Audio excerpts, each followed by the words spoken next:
سلام كبرات خطتلتي حبز لكم وسلامكم يبزح نيلوم يعلى تسنبت زوردنا لكم عبارتات كنكاف لكم حدشتي تخطتلتنا كان سبسكرايب بنا قبلكم كتكاتولنا نعدم نابر استون قبل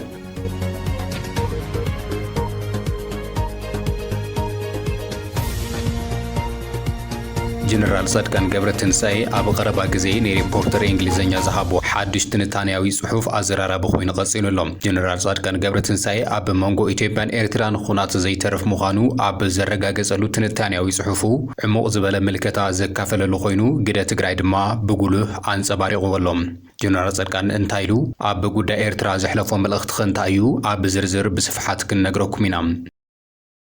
TDF قداي معراب تقراي معلبيو قربايو كبل بأزازي أرمي عسر تحمشتا ودي أزول أبيلو تزاري بولام حزب تقراي سراويتن زبالو TDF آيت أمن زبالو خوينو ناب منقسي تقراي جنرال تادس وردوون ملغت ساري جلوم اتي جنرال نورار تحيلتات زبالو ملغتوون أم محلالي فيو نحزب معراب تقرايون بتمساسالي زيون بصفحات كنقروكم مينا ህወሓት እቲ ኣዘራራብን መድረኽ ተረጊጹ ዝተባሃለሉ ማእኸላይ ኮሚቴ ዛዚሙ ኣሎ ነዚ ኣመልኪቱ ኣብ ዘውፅኦ መግለጺ ሰራዊትና ከቢድ መስዋዕት በፂሕዎ እዩ ዝበለ ኮይኑ እዚ ድማ ፖለቲካዊ ውሳነ ብልጽግና ዘንቀዶ እዩ ክብል ገሊጹ ኣሎ ህወሓት ኣብ ዘውፅኦ መግለጺ ካብ ወትሩ ብዝተፈለየ መንገዲ ናይ ሰማዕታት ዝኽሪ ዘልዕለሉን ትግራይ ትስዕር ዘይበለሉ ምኽንያቱ እውን ክንነግረኩም ኢና جنرال تادس ورده مس كابينيو كاب مقاله وصيلو نابي خيدو ازي ون بصفحات كنملكتو اينا حبيركم ناصنحو ازي برايم تگرينيا ايو دغي مسلام فلما نابتي حزب مقاله سنبدا كستت قبلكم لومي اب عفار اگرامي كستت رايو عفار كاب وترو بستفلي منگدي حيال اساتو غمران استرايل لان تخون حزبي زسنبد دمصو ون كمس سمع تفليتلهم اتي مفنجار اساتو غمرا عجبو زوص دمصي خبيد نوصي فترو خوينو اب محبراوي ميدياتاتون ناي تخسي دمصي سمعلو زبل ورك غوح يرفيدو يخون برتي دمصي نايتي اساتو غمرا مخانو ارغاغسنا لنا يخون برنتي نوصي اب كتما مقلخون خاب قرباي سمع منبارو حزبي بتي دمصي عيدو زبلو فلفلاتنا كاب مقله نزي السع مرغاغص يبومنا لهم لوم على تحدار 14 عامه مرت مفندا اساتو غمر ارث على سعيبو اب دوبات عفار زركب حزبي ناي خبير مساريا تخسي دمصي زلو مسيلو مدنغاص ترايم يخون امبر منم عينه تخسي يلن نغير جن اب عفار اب افديرا 60 كيلومتر رحقه اب تركب ارث على ناي اساتو غمر فنداتا كم زلو بتعم حيال دمزي كم استسمعن حبيرمنا لو اتينا بسماي استرئي تكي اب سمايات مقلون بقوله كم استرئي تغليصم ورر تحيلتات اب معرب تግራይ ሰራዊት እናዓጠቁና ሰልጠኑን ኣብ ዝፍክሩሉ ዘሎ እዋን ሰራዊት ትግራይ ምዕራብ ትግራይ ክንምልስ አይና ክብል ገሊጹም ኣብ ሳልስቲ ካብ ወገን ምዕራብ ትግራይ ቦረርትን መሻርክቶምን ትግራይ ክትውረርያ ንህዝቢ ዓዳሉ ዝብል ጎስጓስ ኾናትን ፈኸራን ከስምዑ ኣብ ዝቐነይሉ እዋን ኣዛዚ ኣርሚ 15 ሰራዊት ትግራይ ዝኾነ ጀነራል ታደሰ ወዲ ያዞል ተመዛበልቲ ምዕራብ ትግራይ ኣብ ዝተረኸብሉ መድረኽ ንኹነታት ሰራዊት ትግራይን ቀጻሊ ዕድል እቲ ዞባን ኣመልኪቱ ኣብ ዘመሓላለፎ መልእኽቲ معراب تግራይ بزي ጥርጥር እና በዋና ተታክን ምልስ አይና ክብል ቃል አትሎም እቲ አዛዚ ተፈናቀልቲ ወገናት ነቲ ሰራዊት ናይ ምግቢ ቁሳቁስ ሓገዝ ኣብ ዝገበረሉ እዋንዩ ነዚ ዝበለም እቲ ህዝቢ ንሰራዊት ትግራይ ዘለዎ ክብርን ፍቅርን ብክብሪ ብግብሪ ብምግላጽ ካብ ዘለዎ ዓቕሚ ብርክ ዝበሉ እንስሳት ሓገዝ ሂቡ ዝበለ ኮይኑ ዋና ዓላማ ሰራዊትና ምዕራብ ትግራይ ምምላስ ይክብሉ ውን ገሊጹሎም ህዝቢ ትግራይ ብፍላይ ድማ ተወላዶ ምዕራብ ትግራይ ዝበጽሖም ዘሎ ገፍዒ ኣብ ዓለም ተራእዩ ኣይፈልጥን ይኹን እምበር እናርአየ ዝሞት ህዝቢ የለን ዝበርስ ህዝቢ የለን ኣብ ዓለም ውን አይተራየን ህዝብ ትግራይ ክበርስ ተደሊ ነይሩ ግን አይንበርስን ክብል ገሊጹም ንሱ ህዝብ ምዕራብ ትግራይ ኣብ ሰለስተ ቦታ ተበቲኑ ኣብ ሱዳንን ኣብ ውሽጢ ትግራይን ኣብ ትሕቲ ጸላእት ይሳቀሉ ዝበለ ኮይኑ እዚ ሰራዊት ደምኹም ስለዝለበሰ ስቃይኹም ይስምዑ ኣሎ ስለዝኾነ ድማ ናብታ ዝመጻኹም ላመረበትኹም ክምልሰኩም እዩ እዚ ድማ ክኸውን ይክብል ወዲያ ዞል ገሊጹም ጉዳይ ምዕራብ ትግራይ ብዝተፈላለየ ሜላ ብዘተ ይኹን ብሓይሊ መዕለቢ ከም ዝረክብን እቲ ህዝቢ ናብ መረበቱ ከም ዝምለስን ኣብ ዘረጋገጸሉ መልእኽቲ ምዕራብ ትግራይ ክንምልስ አይና ጾሙ ዝሓድር ህዝቢ ሒዝና ውን ምዕራብ ትግራይ ከም ዘይንርስዕ ክትፈልጡ ይግባእ ኢሉ እቲ ሰራዊት ነዚ ዕላማ ኢሉ እዩ ደው ዝበለው ኢሉ ኣብ መልእኽቱም ሰራዊት ትግራይ ኹናት ከም ዘይደሊ ነገር ግን ጸላእቲ ዳግማይ ንጥፋት እንተመጽኦም ድማ ንምምካት ደሉ ከም ዝኾነ እዩ ገሊጹ ዘሎም ሰላም ክንብል ከቢድ ዋጋ ከፊልና አይና ዝበለ ኮይኑ እንተኾነ ግና ሰላም ክሳብ መወዳእታ ክንኸደላ አይና ኢሉ በዓልና ኹናት ኣይንጅምርን ኣይንጅምርን እንተ ጀሚሮሙልና ግን ንውድኦ ኢና ኢሉሎም ህዝብና ካብ ዝሓለፈ ኩናት ዘይወፀሉን ኣብ ስቃይ ኣብ ዘለሉ እዋን እንደገና ደመና ኩናት ይንብብ ኣሎ ዝበለ ወሲኹ እንተ መፂኦምና ግን ብትሪ ክንቃለሶም ኢና ክብል እቲ ሰራዊት ኣብ ዝለዓለ ናይ ምምካት ቁመና ከም ዘሎ እዩ ገሊጹ ዘሎ ብጥሜት ክንደክም ንኽእል ኢና ግን ዓድናን ርስትናን ክብርናን ኣሕሊፍና ንህብ ህዝቢ ኣይኮንናን እዩ ዝበለ ወዲያ ዞል ሰራዊትና ይጠማ ኣሎ ኣብ ትግራይ ገሊኡ በልዓይ ገሊኡ ጾማ ሓዳሩ ኮይኑሉ ድሕሪ ምባል ከምኡ ኢልካ ምንባር ኣይከኣለን ክብል እውን ገሊጹ ናቱን ዘይናቱን ዝዕፍት ዝበሎ ኣካል ኣብ ትግራይ እናሃለወ ሰራዊትና ጾምካ ተጋደል ክበሃል ኣይግባእን ዝበለ እቲ ጀነራል እቶም ዜናቶም ዝዕፍትጡ ዝበሎም ኣካላት ግን ብሹም ኣይጸርሖምን እዮም ኣብ ቀረባ እዋን ካብ መንግስቲ ፌደራል ዝመጽእ ዝነበረ በጀት ናብ ኻዝና ሰራዊት ትግራይ ኣታኣሎ ብዝብል ምኽንያት ከም ዝተኸልኸለ ዝፍለጥ ኮይኑ እቲ ጀነራል ግን ይቕጽል እቲ ሰራዊት እንትዳጠምዩ ካብቲ ዘለካ ኣካፍለኒ ካብ ምባል ሓሊፉ እቲ ዘሎ ሃፍትን ተኸዚኑ ዘሎ እኽልን ሰይሩ እውን ክወስድ ይኽእል እዩ ክብል ይገሊጹ ዘሎ ኣብ ዓለም ስቑኢሉ ዝመውት ሰራዊት የለን ዝበለ ኮይኑ ኣብዚ ሕዚ እዋን ኣብ ትግራይ ዘሎ ጭቡጥ ኩነታት ከምዚ ዓይነት እዩ ክብል እውን ናብ መንግስቲ ትግራይ ዘቕንዕ መልእኽቲ ሰዲዱሎም ምንተ ሰላም ክበሃል መስዋዕትን ከፍለለ ህዝብና መስዋዕት ይኸፍለሉ ከብድና እንዳሓረረ ልብና እንዳሓረረ ኣብ መላእ ህዝቢ ትግራይ ዝሓለፈ ጦርነት ኣስካሕኪሕዎ ዳግም ከይምለስ ሰማይ እንዳለመነ ኣዴታት ኣብራኸንን ገንበረንን ክሳዕ ዝፍሓቕ እንዳተማህለላ ኣብ ሰዓት እዚ ጦርነት ከይመጽእ ኣብ ዝልምነሉ ሰዓት ኩናት ምፍጣር ከቢድ ስለ ዝኾነ ተናሰበ ብመዓልቱ ሓደ ክልተ እንዳበለ ዝስዋዕ ህዝቢ ወይ ዝመውት ህዝቢ ከም ዘለና እንዳፈለጠ እዩ ጽባሕ ታ ሰላም ክትመጽእ ትኾነ እያ ስትንተዓገስ ተባሂሉ ሕዚ እውን ከመይ እያ ዘላ ዋላት ዝትበሃል ዘሎ ናይ ጦርነት ደመና አንጃቢቡ እንዳሃለወ ታ ሰላም ክሳዕ መወዳእታ ክንከዳ ኣለና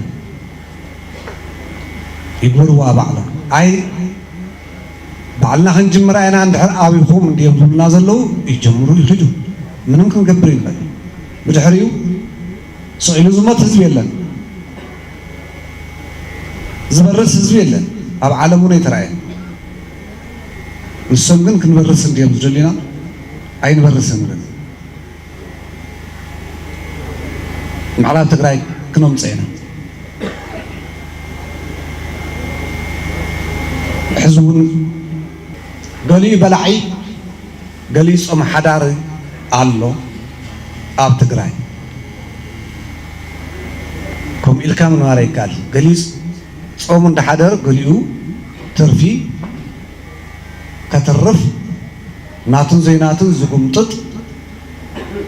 እንዳርአየ ቅቡልነት የብሉን ጾምካ ተጋደል ክትብሎ ኣይ ኣካፍልን ባኻፍቲ ዘለካ ምባሉ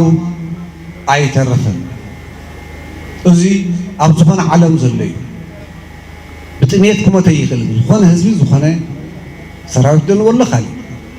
ዝተኸዘነ እኽሊ እንተልዩ ሰራዊት ትግራይ ነቶም ተፈናቐልቲ ዘበርከቱ ሓገዝ እንስሳ ምልክት ናይቲ ዘለዎ ደገፍን ድሌትን ምክፍፋል ምዃኑ ብምግላጽ ህዝቢ ተስፋ ከይቆረፀ መዓልቲ ሓርነት ክጽበ መልእኽቲ ኣመሓላሊፉሎም ጀነራል ጻድቃን ገብረትንሳኤ ኣብ ቀረባ እዋን ሪፖርተር እንግሊዝኛ ዝሃቦ ሓድሽ ትንታነ ኣዘራርባ ኮይኑ ቀፂሉሎም ጀነራል ጻድቃን ገብረትንሳኤ ኣብ መንጎ ኢትዮጵያን ኤርትራን ኩናት ዘይተረፍ ምዃኑ ዘረጋገጸሉ ትንታነያዊ ጽሑፍ ዕሙቕ ዝበለ ምልክታት ዘካፈለሉ ኮይኑ ግደ ትግራይ ድማ ብጉልህ ኣንጸባሪቑሎም ጀነራል ጻድቃን ከም ዝገለጹ ኣብ መንጎ መንግስቲ ኢትዮጵያን ኤርትራን ዝነበረ ዝምድና ድሕሪ ስምዕነት ፕሪቶሪያ እናሻሕኸረ መጽኡ ሕዚ ናብ ዘይተረፍ ኩናት ይኸይድ ኣሎ ክብል ገሊጹሎም ምቅርራብ ኩናት ኣብ መወዳእታ ደረጃ ፋይናል ስቴጅ ከም ዝበጽሐን ዝኾነ ሰዓት ክውላዕ ከም ዝኽእልና ጠንቂቑሉ ጀነራል ጻድቃን ኩናት ኢትዮ ኤርትራ ኣይተረፍን ብምባል ኢነቪታብል ዎር ክብል ኣብ ዘስፈሮ ሓረግ መረጋገጺ ሂብሉሎም ጀነራል ጻድቃን ጉዳይ ትግራይ ኣዝዩ ከም ዝተሓሳሰበ እኳ እንተገለጸ ትግራይ መዋጊኢት ዓውዲ ኩናት ክትኸውን እያ ዝብል ሙሉእ ሓሳብ ግን ቀጻሊ ናይ ትግራይ ዕፃ ኣጉሊህዎሎም እቲ ዝካየድ ኩናት መብዛሕትኡ ኣብ መሬት ትግራይ ክኸውን ስለ ዝኽእል ህዝቢ ትግራይ እንደገና ንኸቢድ ዕንወት ክቃላዕ እዩ ትግራይ ካብዚ ኩናት ገለልተኛ ኮይና ሰላም ክትመረጽ ትደልይ እኳ እንትኾነት እቲ ዕድላት ግን እናጸበበ ይመጽእ ከም ዘሎ ዝገለጸ እንትኸውን እዚ ድማ ብምኽንያት ጽምዶ ምዃኑ እዩ ኣስሚሩሉ ዘሎ። እቲ ኣብ ትግራይ ዘሎ ውሽጣዊ ምክፍፋል ሓደገኛ ምሕዝነትን ዕጻ ትግራይ ናብ ዝኸፈ ይወስዶ ከም ዘሎ ዝገለጸ ጀነራል ጻድቃን ገብረትንሳኤ ንገለ መራሕቲ ሕወሓትን ወታደራውያን መራሕትን ኣጠንቂቑሎም። ገለ ወገናት ካብ መራሕቲ ትግራይ ንኣብይ ኣሕመድ ካብ ስልጣኑ ንምእላይ ብምባል ምስ ኢሳያስ ኣፈወርቂ ኤርትራ ምሕዝነት ንምፍጣር ይፍትኑ ኣለው ዝበለ እሱ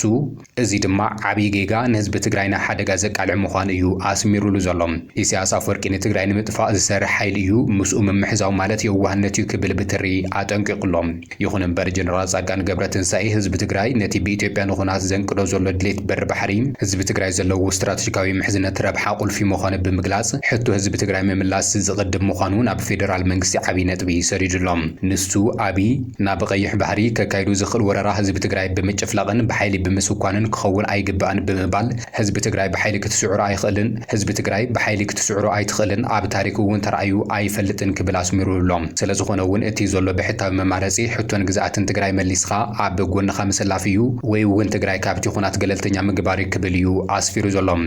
ይኹን እምበር ጀነራል ጻድቃን ገብረትንሳኤ መንግስቲ ኤርትራ ድሕሪ ስምዕነት ፕሪቶርያ እቲ ዝሓስቡ ዝነበረ ትግራይ ሙሉእ ብምሉእ ናይ ምጥፋዕ ዕላምኡ ስለዚ ተዛዘመ ብምባል ኢሳያስ ተርምድ ተኸሊፍና ከም ዝበሎ ሕዚ እውን ነዚ ንምውዳእ ይዳሎ ከም ዘሎ እዩ ገሊጹ ዘሎ። ስርዓት ኣስመራ ክእለም ምዃኑ እውን ብትሪ ኣጠንቂቑሎም። ብተወሳኺ ንሱ እዚ ዝመጽእ ዘሎ ኩናት ኣብ መንጎ ክልተ ሃገራት ጥራሕ ኮይኑ ዝተረፍ ዘይኾነስ ንሱዳንን ቀይሕ ባሕርን ሓዊሱ ንመልክዕ ቀርኒ ኣፍሪካ ዝቕይርን ዓብይ ፖለቲካዊ ነውፂ ዘስዕብን ከም ዝኾነ እዩ ኣጠንቂቑ ዘሎ። ጀነራል ጻድቃን ገብረትንሳኤ ህዝቢ ትግራይ ኣብ መንጎ ክልተ ሓዊ እዩ ዘሎ እቲ መፍትሒ ውሽጣዊ ሓድነት ምጥንኻርን ስምዕነት ፕሪቶርያ ምትግባርን እዩ ዝብል መርገጺ ብጉልህ ዝተርአየሉ ዓሚቕ ጽሑፍ እዩ ኣብ ሪፖርተር እንግሊዝኛ ኣካፊሉ ዘሎ።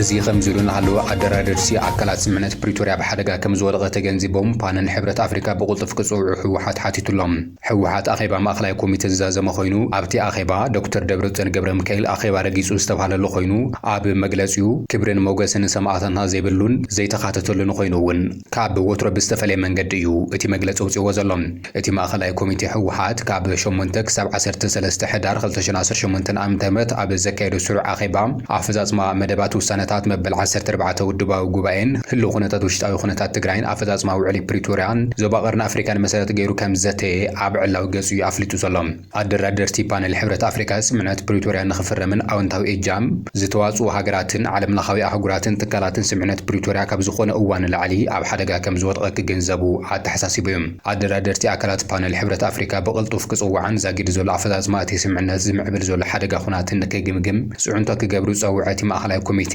ብወገን ሕወሓት ክካየድ ዝጸንሐ ጻዕሪ ተጠናኺሩ ንቕጽል ኣንፈት ከም ዝቐመጠ እውን ገሊጹሎም። መንግስቲ ኢትዮጵያ ነቲ ስምዕነት ብምጥሓስ ዕጡቓት ብምውዳብን ብምዕጣቕን ኩናት ካብ ምጽሕታር ሓሊፉ ዘካይዶም ዘሎ መጥቃዕትታት ክባር መስዋዕቲ ዘኽፈለ ደብዳብ ድሮን ዝለዓለ ፖለቲካዊ ውሳነ ዝተዋሃበሉ ዘመላኽት እዩ ክብል ብምዝታይ መንግስቲ ኢትዮጵያ ዝበኣሰ ጥፍኣት ዘስዕቦ ካልእ ዙር ኩናት ካብ ምጽሕታር ክቁጠብ ይግባእ ክብል እዩ እቲ ማእኸላይ ኮሚቴ ጸዊዑ ዘሎ። መንግስቲ ኢትዮጵያ መሃያ ሰራሕተኛታት መንግስትን ነዳዲ መሰረታዊ ሸቐጣት መጓዓዝያን ብምኽልኻል ብምትእጓልን ህዝቢ ትግራይ ኣጥሚኻን ምስኳንን ከምኡውን ተደፊኡ ናብ ናዕቢ ከኣቱ ንምግባርን ዝገብሮ ምንቅስቓሰቶ ክብል ይግባእ ክብል መግለጺ ማእኸላይ ኮሚቴ ሕወሓት እዩ ኣተሓሳሲቡ ዘሎ።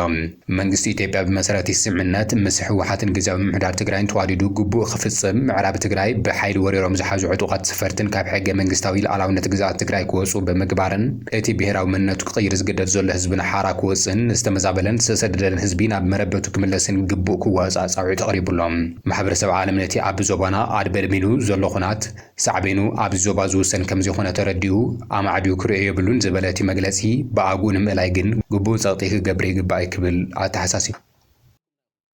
እዚ ከምዚ ኢሉ እናሃለወ ሎሚ ዕለት 14 ወርሒ ሕዳር 2018 ዓ.ም ኣብ ማዓስከር ተነድባ ዝነብሩ ስደተኛታት ተጋሩ ሰላማዊ ሰልፊ ኣካይዶም። እቲ ሰላማዊ ሰልፊ ዝተኻየደ ውድብ ምግቢ ዓለም WFP ቅድሚ ሕዚ ብዓይነት እናቕረቦ ዝጸንሐ ሓገዝ ብጥረ ገንዘብ ኣስታት 14,900 ናይ ሱዳን ዑምላ ወይ ድማ $2.5 ክወሃብ ብምውሳኑን እቲ ሓገዝ ካብ ግዜ ናብ ግዜ እናቐነሰ ብምኻዱን እቲ ሎሚ ተወሲኑ ዘሎ መጠን ገንዘብ እውን ምስቲ ናይቲ ናሃሪ ዕዳጋ ናይቲ ዓዲ ኣብ ግምት ዘየእተዎ ምዃኑ ምዃኑን እተን ዝተጠቐሳ ገንዘብ ንሓደ ወርሒ ምንባር ስለዚ ኣኽላ ተቃውምኡ ገሊጹሎም ኣብዚ ሰልፊ እዚ WFP UNHR CORን ንማሕበረሰብ ዓለምን ጸገምና ንኽፈትሑና ጸገምና ተረዲኦም ምጽጽ ምላሽ ክትህቡና ኣለኩም ክብል ምሕጸንቱ ኣቕሪቡ ዘሎ ብተወሳኺ እውን እኹል ሕክምናን መድሃኒትን ብዘይምህላው መዓልታዊ ኣብ ሞትን ኣብ ከቢድ ስቃይን ከም ዝርከብ እቶም ሰላማዊ ሰልፊ ዝወጹ ተጋሪኦም ገሊጾም ዘሎም ብስንኪ ወራር ጽንተት ካብ ምዕራብ ትግራይ ተሰዲዶም ኣብ ሃገር ሱዳን ዝዓቕቡ ዘለው ብዓሰርታት ኣሽሓት ዝቑጸሩ እቶም ስደተኛታት ጥሜትን ዕርቅን ስደትን መከራን ይኣኽልና ናብ መረበትና መልሱና ክብሉ ተደጋጋሚ ድምጺ ካብ ዘስምዑ ጸኒሖም እዮም እዚ ከምዝሉ ናለ ፕሬዝደንት ግዚያዊ ምምሕዳር ትግራይ ጀነራል ታደሰ ወረደ ምስ ካቢኔኡ ካብ መቐለ ከም ዝወፀ ተገሊጹሎም ግዚያዊ ምምሕዳር ትግራይ ናብ ኣጉላ ብምቕናዕ ሕርሻ ትግራይ ንምዝማን ሓረስቶት ተረባሕቲ ዝኾኑ ልዕድል ምፍጣር ደገፈን ክትትልን ከም ዝግበር እዩ ገሊጹ ዘሎም እቲ ፕሬዝደንት ነዚ ዝገለጸ ኣብ ወረዳ ጽራ ወንበርታ ከተማ ኣጉላ ንማሕበረ ሃፍቲ እንስሳት ውፅኢት ከተማታት መስርሕን መሸጥን ቦታ እምነ ኮርና ኣብ ዝተቐመጠሉ ስነ ስርዓት እዩ ግዚያዊ ምምሕዳር ትግራይ ሕርሻ ትግራይ ብምዝማን ሓረስቶት ተረባሕቲ ዝኾኑ ልዕድል ምፍጣር ሰብ ሞያ ሕርሻ እውን ብዝግባእ ሞያዊ ሓላፍነት ክፍጽሙን ብዝግባእ ክሰርሑን ከም ዝግባእ ይገሊጹም ጀነራል ታደሰ ወረደ ንብዙሕ ዓመታት ሕቶ ኮይኑ ዝጸንሐ መስርሕ መሸጥን ቦታ ኣብ ልምዓት ሃፍትን እንስሳትን ውፅኢት እንስሳትን ዝተዋፈሩ ሓረስቶት መፍትሒ ከም ዝኸውን በብበርኩ ዝለዓለ ሕቶታት እውን ንምፍታሕ ብትኹረት ክስራሕ ከም ዝግባእ ይገሊጹም ሓረስቶት ብግዶም ቅድሚ ሕዚ ንብዙሕ ዓመታት ዝሓተቱ ውሕድ ብምምላሱ ንዝበለጸ ስራሕ ከም ዘላዓሎም ይገሊጹም ኣብ ጸባ ላሕሚ ተዋፊሮም መስርሕ ቦታ ዝረኸቡ 53 ሓረስቶት ምዃኖም ሓቢሩ እዚ ንፈለማ እዋን ብሴክተራት ፕሬዝደንት ግዚያዊ ምምሕዳር ትግራይ ምርዳእ ብፓይለት ደረጃ ኣብ ኣጉላ ዝግበር ዘሎ ኮይኑ ኣብ ሁለን ወረዳታት ንክጋፋሕ ትጽቢት ከም ዘሎ እውን ተገሊጹ